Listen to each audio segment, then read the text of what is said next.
The auto worker strike impacting Middle Tennessee. We have the GM plant in Spring Hill, and we've got GM, Ford, and Stellantis that are all involved here, said to be the big three automakers. Stellantis covers Chrysler, Jeep, Fiat.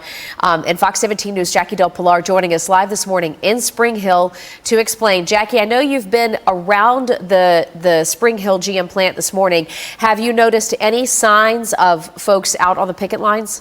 I drove by the GM plant a few hours ago, and it didn't appear that there were any picketers, but I did speak with a source who works at the plant. He tells me that as of right now, they are told to go to work as usual, but their union rep could pull them off the line at any time. So no plans to strike here in Spring Hill as of today, but that really could change at any moment when they get the word from their national union reps. Now, this is the first time in history that all three the union is striking against all three auto manufacturers at the same time. The union is negotiating for things like better pay and improved benefits, but the union says that the companies are just not meeting their demands, which led to this strike.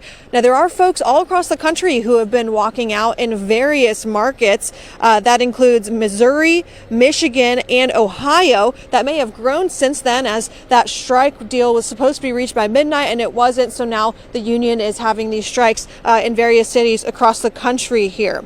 Now, the union president says they want a 36% increase in pay over 4 years. We've just learned that Ford and GM have offered 20% pay increases, and Stellantis has offered 17.5%, but the automaker offers did not match those demands. Here's what the union president had to say. This is our generation's defining moment. The money is there, the cause is righteous, the world is watching, and the UAW is ready to stand up.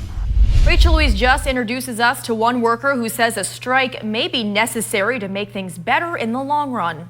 Steve Sturgeon has been at Stellantis for 12 and a half years. For the last 6, he's been a safety specialist. I like solving problems. The problem he has is the same one many of his coworkers around the state and the country are facing. I want to stop working someday. I want to be able to spend some quality time with my family. You're going to need that health care when you get older. Sturgeon says he's thinking of his kids, a 17-year-old son and an 8-year-old daughter, when he makes a possible decision to strike at midnight. Everything I do at this age now is about them, taking care of them. I don't want to work 80 hours to make my house payment anymore.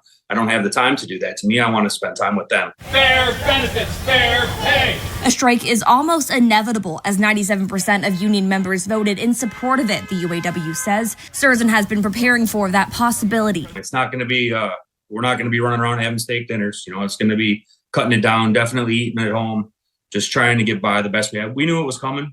Workers will be provided $500 a week by the union while they're striking. But with the price of inflation, Sturgeon says he knows it won't go far. Still, he says there is more than enough motivation amongst workers to walk off the job. I do new hire training a lot of times for new people that come in.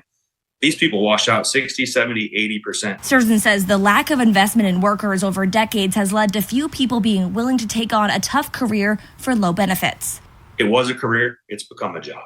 What was once the industry in the state that put the world on wheels has become something few people want to invest their future in, Sturgeon says. I don't want either of my children to work there with me like this.